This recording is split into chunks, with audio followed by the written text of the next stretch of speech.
Karakoram news network دیکھنے والے تمام سامعین کی خدمت میں حسن فاروق عثمانی کا سلام قبول ہو۔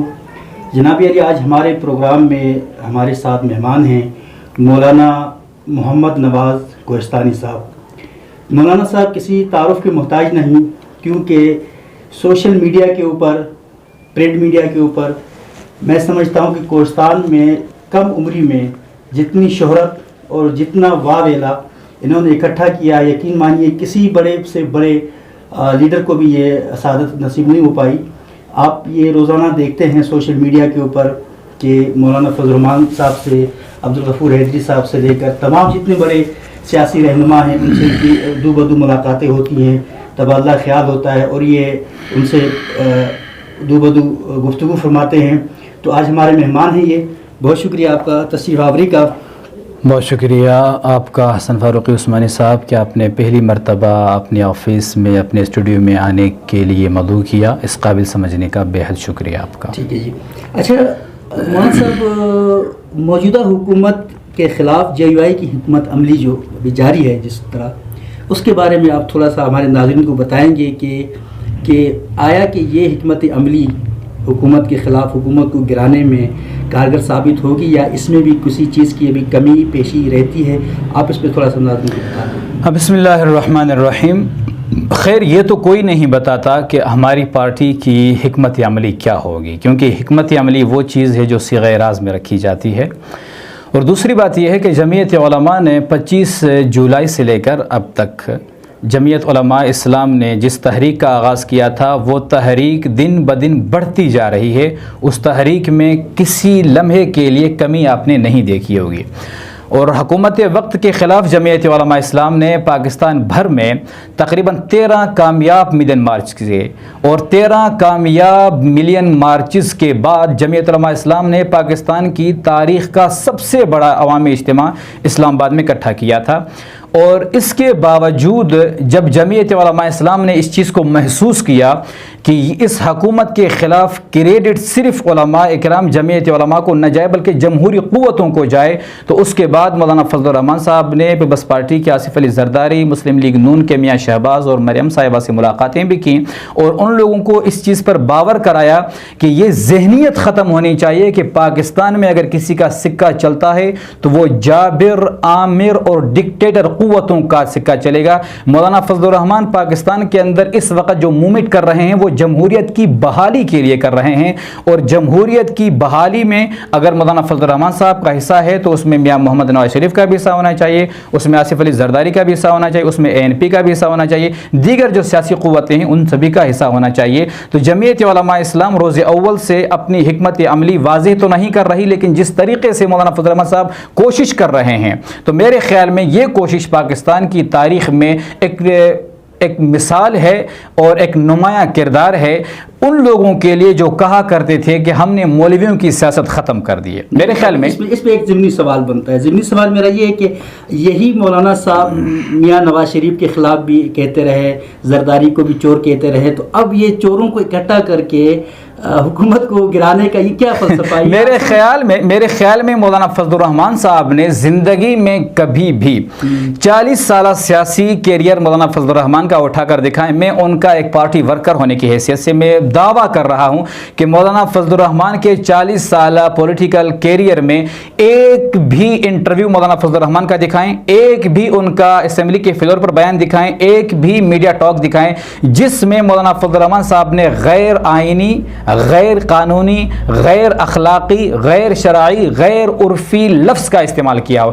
جہاں تک آپ کہہ رہے ہیں کہ مولانا فضل الرحمان صاحب نے نواز شریف کو چور کہا ہے، زرداری کو چور کا آج ساتھ ہیں، تو آئی تھنک مولانا فضل الرحمان نے کبھی چور نہیں کہا ہے ان لوگوں کو۔ کس نے کہا یہ آپ 1992 کے اخبارات اٹھا کے دیکھیں، آپ ابھی بھی گوگل پہ سرچ کریں، ایجنٹ کہا کرتے تھے، را کا ایجنٹ مولانا نواز شریف کو۔ سیاسی بیان ہے تو اب سیاسی تو سارے ابھی عمران خان کے خلاف بھی تو سیاسی آپ کہہ سکتے ہیں نا۔ کل اگر عمران خان دوبارہ الیکشن میں اگر مثال کے طور پر دوبارہ الیکشن میں عمران خان کامیاب ہو جاتے ہیں اور وہ انہیں آفر کرتے ہیں گورنمنٹ بنانے کا، تو وہ ساتھ میں بیٹھ کے پھر آپ کا یہ بیانیہ ہوگا کہ جی خدا نہ کرے کہ پاکستان پر دوبارہ عمران خان مسلط ہو۔ اگر ہم اور آپ روک تو نہیں سکتے نا اسے، کیونکہ جو حالات اس طرح کے آ رہے. چلے جی ایک اور سوال آپ سے کرتے ہیں کہ عمران خان کی حکومت کو آپ مولانا صاحب سلیکٹڈ کہتے ہیں, وہ کہتے ہیں کہ غیر جمہوری قوتوں نے اسے ہم پہ مسلط کیا ہے, اور یہ جو اسمبلی اس وقت ہے یہ کیا ہے, یہ غیر قانونی ہے اور یہ سلیکٹڈ ہے, تو ہٹ کیوں نہیں جاتے؟ یہ آپ کا اچھا سوال ہے کہ اگر اسمبلی غیر قانونی ہے اور P M of Pakistan selected ہیں تو ہٹ کیوں نہیں جاتے. جہاں تک ہٹ جانے کی بات ہے تو میں نے پہلے عرض کیا کہ مولانا فضل الرحمان ایک چھوٹی ذہنیت کے انسان نہیں ہیں. مولانا فضل الرحمان ایک صاحب بصیرت انسان ہیں اور یہ ان کی شخصیت مسلم ہے. تو مولانا فضل الرحمان بنیادی طور پر پاکستان میں اب بھی حقیقی معنوں میں جمہوریت کی بحالی کا سوچ رہے ہیں. اگر مولانا فضل الرحمان صاحب صرف کہیں ان پاکستان پیپلز پارٹی کے لوگوں کو, مسلم لیگ نون کے لوگوں کو منانے میں تو ٹائم لگے گا نا. اب اگر مسلم لیگ نون کو مولانا فضل الرحمان صاحب یہ پیشکش فرما دیں کہ بھئی آپ لوگ اسمبلیوں سے ہٹ جائیں, مستعفی ہو جائیں سب کے سب, پاکستان پیپلز پارٹی کو کہیں کہ بھئی آپ لوگ ہٹ جائیں, تو 2 صوبے 2 الگ الگ پارٹیوں کے لیے اب بھی تھے. اس کے اندر صوبہ سندھ کے اندر اس وقت گورنمنٹ صوبہ اس کی ہے, پاکستان پیپلز پارٹی کی ہے. تو اب پاکستان پیپلز پارٹی کو اپنا صوبہ چھوڑنے کے لیے بھی کڑی محنت اور کڑی تنقید کا سامنا کرنا ہوگا. ایک بات. دوسری بات یہ ہے کہ جی بی میں گلگت بلتستان میں آنے والے انتخابات میں مسلم لیگ نون کا ذہن یہ تھا کہ مسلم لیگ نون کو اگر گلگت بلتستان میں گورنمنٹ چاہیے اور پاکستان پیپلز پارٹی کو اگر اپنی جیب میں صوبہ سندھ کی حکومت چاہیے, تو پھر ان لوگوں نے جو فیصلہ کرنا تھا وہ راتوں رات نہیں ہونا تھا, وہ فیصلہ سوچ سمجھ کر کرنا چاہیے تھا. اس لیے کم از کم مولانا صاحب تو یہ اپنا حق ادا کر سکتے ہیں نا کہ بھائی میں نے چوروں کے ساتھ, سلیکٹڈ لوگوں کے ساتھ, غیر قانونی اور غیر شرعی لوگوں کے ساتھ, یہودیوں کے ساتھ میں نے نہیں بیٹھنا. وہ اپنے 16 ممبر لے کے الگ ہو جاتے. یہ تو اس سے کیا فرق پڑتا؟ تو یہی تو بات ہے نا, فرق پڑتا. تو کم از کم عوام کو یہ تو ریلائز ہو جاتا ہے نا کہ جی مولانا صاحب کم از کم ان کے ساتھ نہیں ہیں. دیکھیں جہاں تک اندر اور باہر کی بات ہے تو مولانا فضل الرحمان قومی اسمبلی سے باہر بھی خطرناک ثابت ہو رہا ہے, اور مولانا فضل الرحمان کے فرزند مفتی اسد محمود صاحب اسمبلی میں موجود بھی ان کے لیے خطرناک ثابت ہو رہے ہیں. میں ایک چھوٹا سا نہیں بالکل میرا یہ اوپینین سب کا ہے, اور اسی پر میں مفتی اسد محمود صاحب کی بات کرتے ہوئے کہ جب اسمبلی کے اندر علی امین گنڈاپور نے کہا کہ میں نے مولانا فضل الرحمان کو شکست دی ہے ڈی آئی خان میں, تو مولانا فضل الرحمان کے بیٹے مفتی اسد محمود نے کہا تھا کہ جناب اسپیکر ان سے کہیں کہ استعفیٰ دیں, ابھی استعفیٰ دیں قومی اسمبلی کی ممبرشپ سے, میں بھی مستعفی ہو رہا ہوں, اور کل الیکشن کرتے ہیں, کل انتخابات کرتے ہیں, دودھ کا دودھ اور پانی کا پانی ہوگا. اچھا چلے جی, لیکن ان لوگوں نے چیلنج قبول نہیں کی. ہمارے ایک سیاسی ایک کلچر اس طرح بنتا ہے کہ جب پارٹی بنتی ہے یا اتحاد ہوتا ہے تو اس میں جتنی زیادہ سیٹیں ہوتی ہیں, جتنا زیادہ جس کے پاس پاور ہوتا ہے, اس حساب سے اسے صدارت دی جاتی ہے. ابھی ریسنٹلی جو ایک پارٹی وجود میں آئی ہے 11-12 پارٹیوں جس کو ملا کے, تو اس میں مولانا کے پاس صرف 16 سیٹیں ہیں, مسلم لیگ نون کے پاس 79 سیٹیں ہیں, اور 44 سیٹیں اس وقت پیپل پارٹی کے پاس ہیں. تو صدارت مولانا صاحب کے سر پہ انہوں نے رکھی ہے, پگڑی ان پہ باندھی ہے. تو آپ کیا سمجھتے ہیں کہ یہ سیاسی چال تو نہیں ہے کہ ان کو ایسی جگہ پہ لا کے پھنسانے کی, جہاں پہ یہ ایسے موڑ پہ لے کے آئے جہاں پہ مولانا صاحب کو یہ وہاں پہ دھکا دے کے واپس خود واپس چلے جائے, اور ایسے ماضی میں ہوتا رہا ہے, تو یہ کیوں ہوا ہے, اس بارے میں تھوڑا سا بتائیں. جہاں تک اس بات کا سوال ہے کہ مولانا فضل الرحمان صاحب کو آگے کر کے یہ لوگ اپنا کوئی فائدہ اٹھا سکتے ہیں, تو مولانا فضل الرحمان صاحب لوہے کے چنے ہیں. مولانا فضل الرحمان صاحب اگر پاکستانی اسٹیبلشمنٹ سے ہضم نہیں ہوئے تو میرا نہیں خیال کہ آصف علی زرداری اور میاں نواز شریف جیسے انسان سے وہ ہضم ہوں گے یا وہ پھر ان کو ورغلا سکتے ہیں.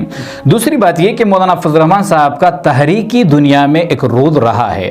ایم آر ڈی کی تحریک میں آپ کو پتہ ہے, ایم آر ڈی کے وقت جب مفتی محمود رحمۃ اللہ علیہ کا 1980 کے اندر انتقال ہوا, تو اس کے بعد مولانا فضل الرحمان صاحب میدان میں آئے, ایم آر ڈی کی تحریک شروع ہوئی. وہ بھی ایک دھاندلی زدہ انتخابات کے خلاف تھی, اور آج 2018 کے بعد کا جو انتخابات ہو رہا جو اس کے اندر دھاندلی ہوئی ہے, تو یہ جو تحریک کا تسلسل ہے, اس تحریکی تسلسل میں بنیادی کردار جو ہے مولانا فضل الرحمان صاحب کا رہا ہے.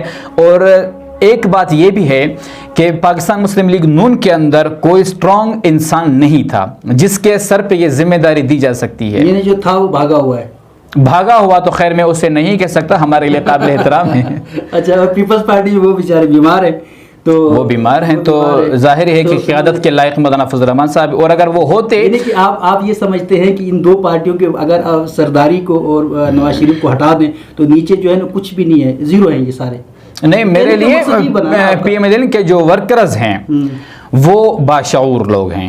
جہاں تک میری ان لوگوں سے جان پہچان ہے, جہاں تک میں نے ان لوگوں کو دیکھا ہے, ان کو پرکھا ہے, ان کو سمجھنے کی کوشش کی, ان کے ساتھ نجی محافل میں بیٹھا ہوں, تو یہ ایک پنجاب کے جو لوگ ہیں انتہائی باشعور ہیں ماشاءاللہ. اور یہ لوگ نواز شریف یہ تسلیم کرتے ہیں کہ PLMN جو ہے وہ صرف پنجاب تک محدود ہے, یہی بنا نا مطلب آپ کا؟ آپ اس کو ان الفاظ کے ساتھ اگر جوڑ سکتے ہیں تو آئی ڈونٹ کیئر. یہ آپ نے کہا نا کہ پنجاب کے, میں نے پنجاب کے ساتھیوں کی بات کی ہے کہ پنجاب کے جو مسلم لیگ نون کے ورکرز ہیں وہ باشعور ہیں. تو اب اس کا مطلب یہ تو نہیں ہے کہ پنجاب صرف نون لیگ صرف پنجاب میں ہے. اچھا, یہ ایک علاقائی سوال کرتے ہیں آپ سے کہ یہ جو آج کل آپ کے پارٹی کے بھی لوگ ہیں, دوسری تیسری پارٹی جتنے بھی ہیں ہمارے کوہستان کے, جو DC صاحب کے ساتھ یا DPO صاحب کے ساتھ جا کے سیلفیاں نکالتے ہیں, اور بعد میں جب ان پہ تنقید کی جاتی ہے کہ یار آپ ایک سرکاری ملازم کے ساتھ سیلفیاں نکال کے کیا حاصل کرنا چاہتے ہیں, تو وہ اسے کہتے ہیں کہ جی یہ تو ہم قومی خدمت کر رہے ہیں. اس بارے میں تھوڑا سا بتا دیں کہ کیا میں تو اس ذہنیت کا انسان نہیں ہوں کی بات کروں گا, اور نہ میں اتنا چھوٹا سوچتا ہوں کہ میری ڈپٹی کمشنر کے ساتھ سیلفی آ جائے الحمدللہ, اور نہ کبھی میں نے اس طریقے کی ذہنیت بنا رکھی ہے. اور جہاں تک بات ہے DC جو ہیں وہ ایک سرکاری ملازم ہیں, اس سے بڑھ کر ان کی کوئی ویلیو نہیں, کوئی حیثیت نہیں میری نظر میں ڈپٹی کمشنر کی. وہ ایک سرکاری ملازم ہے, ایک بیوروکریٹ سے وہ آیا اور کل وہ بدلی ہو جائے گا.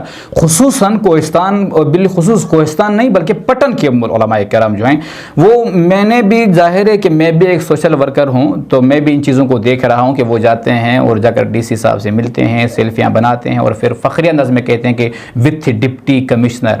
اور بھائی آپ عالم دین ہیں, آپ لوگوں کو مسجدوں میں ہونا چاہیے, آپ لوگوں کو اگر زیادہ سے زیادہ آنا ہے تو علماء اکرام کے لیے دیکھیں نا, علماء اکرام کے لیے بہت بڑا پلیٹ فارم ہے جمعیت علماء اسلام کی صورت میں. علماء اکرام کے پاس جمعیت علماء اسلام جتنا وسیع تر پلیٹ فارم ہے. ان علماء اکرام کو اگر سیاست کرنی ہے جمعیت علماء اسلام کا پلیٹ فارم استعمال کریں. ان علماء اکرام کو اگر جمعیت علماء اسلام کا پلیٹ فارم نہیں چاہیے تو علاقائی خدمت صرف DC کے ساتھ سیلفی لینے کی حد تک کیوں ہو جاتی ہے؟ ایک مسئلہ یہاں پہ یہ آ رہا ہے کہ ایک تو آپ کہتے ہیں کہ جمعیت علماء اسلام کا پلیٹ فارم اگر ہے تو وہ عہدیداروں کے لیے, جو عہدے میں نہیں ہیں بیچارے وہ کیا کریں گے؟ میں ہوں, نام نمود چاہیے نا ان کو. میں ہوں, میرے پاس کوئی عہدہ نہیں ہے. محمد نواز کوہستانی کے پاس کوئی عہدہ نہیں ہے اور نہ مجھے عہدہ چاہیے. میرے ساتھ علماء اکرام کی نسبت ہے, میرے لیے یہ نسبت آسمان جتنی حیثیت میں ہے. دیکھیے آپ ابھی آپ کے پاس لینگویج اسکلز ہیں, آپ کے پاس بولنے کا انداز ہے, آپ کے پاس لکھنے کا انداز ہے, آپ سوشل میڈیا پہ لکھتے ہیں, لوگ آپ کو جانتے ہیں, آپ لوگوں کو جانتے ہیں, بڑے بڑے لوگوں کے ساتھ آپ کے تعلقات ہیں. لیکن جو لوگ اس جیل کے, میں اس کو جیل کہتا ہوں, جو 4 دیواری ہے پہاڑوں کی, اس کے اندر رہنے والے, وہ بیچارے کیا کریں گے؟ ان کو تو کچھ چیز, تو اب ان کو یہ کام رہ گیا کہ وہ ڈپٹی کمشنر کے ساتھ جا کر سیلفیاں لیں, نہیں تو کیا اور کوئی کام نہیں. یعنی آپ اس کو پورا ڈینائی کرتے ہیں کہ یہ چیز غلط ہے. میں نہ صرف غلط کرتا ہوں بلکہ میں ان علماء کو بھی متنبہ کر رہا ہوں کہ خدا را ان چیزوں سے ہٹ جائیں. دیکھیں نا, آج جس بھی آپ ڈیرے میں جائیں گے, اسپیشلی پٹن میں, ہر ایک ڈیرے میں, ہر ایک اوطاق میں, ہر ایک رہائش گاہ میں علماء موضوع بحث بنے ہوئے ہیں. اور یہ اللہ کی طرف سے بہت بڑی وعید ہے ہمارے لیے. جس آدمی کو نماز ٹھیک سے پڑھنا نہیں آ رہی, وہ بندہ اٹھ کر کہتا ہے کہ یار یہ مولوی DC کے ساتھ کیوں بنا رہے ہیں تصویریں. بالکل یہ چیز ہے, یہ فیکٹ ہے, بہت بڑا فیکٹ ہے. چلے آج کا جو ہمارا موضوع ہے وہ تو ختم ہو گیا. انشاءاللہ کسی اور پروگرام میں آپ کو بلائیں گے. اور بہت شکریہ آپ کا اور آپ کے وقت دینے کا. ٹھیک ہے جی, بہت شکریہ. بہت شکریہ, تھینک یو سو مچ. سلام.